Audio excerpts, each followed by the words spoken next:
मुस्लिम मुक्त भारत का सपना देखने वाले, इस्लामोफोबिया से ग्रसित,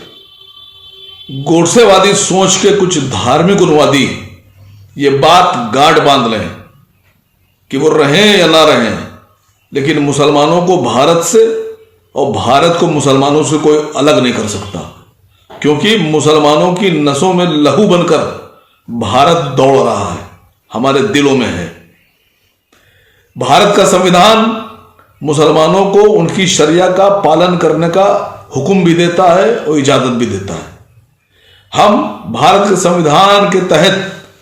अपनी शरिया का पालन करते हैं। जो लोग ये समझ रहे हैं कि वो सत्ता में आने के बाद मुसलमानों को उनकी शरिया का पालन करने से रोक देंगे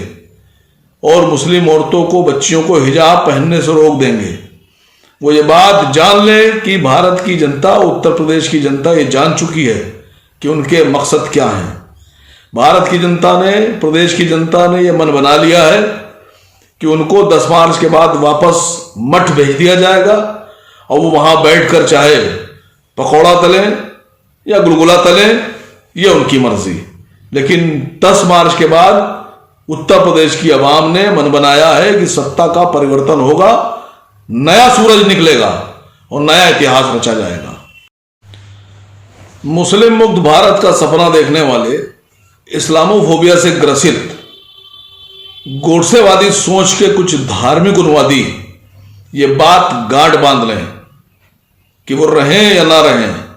लेकिन मुसलमानों को भारत से और भारत को मुसलमानों से कोई अलग नहीं कर सकता, क्योंकि मुसलमानों की नसों में लहू बनकर भारत दौड़ रहा है, हमारे दिलों में है। भारत का संविधान मुसलमानों को उनकी शरिया का पालन करने का हुक्म भी देता है और इजाजत भी देता है। हम भारत के संविधान के तहत अपनी शरिया का पालन करते हैं। जो लोग ये समझ रहे हैं कि वो सत्ता में आने के बाद मुसलमानों को उनकी शरिया का पालन करने से रोक देंगे और मुस्लिम औरतों को, बच्चियों को हिजाब पहनने से रोक देंगे, वो ये बात जान लें कि भारत की जनता, उत्तर प्रदेश की जनता ये जान चुकी है कि उनके मकसद क्या हैं। भारत की जनता ने, प्रदेश की जनता ने यह मन बना लिया है कि उनको 10 मार्च के बाद वापस मठ भेज दिया जाएगा और वो वहां बैठकर चाहे पकौड़ा तलें या गुलगुला तलें, यह उनकी मर्जी। लेकिन 10 मार्च के बाद उत्तर प्रदेश की आवाम ने मन बनाया है कि सत्ता का परिवर्तन होगा, नया सूरज निकलेगा और नया इतिहास रचा जाएगा। मुस्लिम मुक्त भारत का सपना देखने वाले, इस्लामोफोबिया से ग्रसित, गोडसेवादी सोच के कुछ धार्मिक उन्मादी ये बात गांठ बांध लें कि वो रहें या ना रहें, लेकिन मुसलमानों को भारत से और भारत को मुसलमानों से कोई अलग नहीं कर सकता, क्योंकि मुसलमानों की नसों में लहू बनकर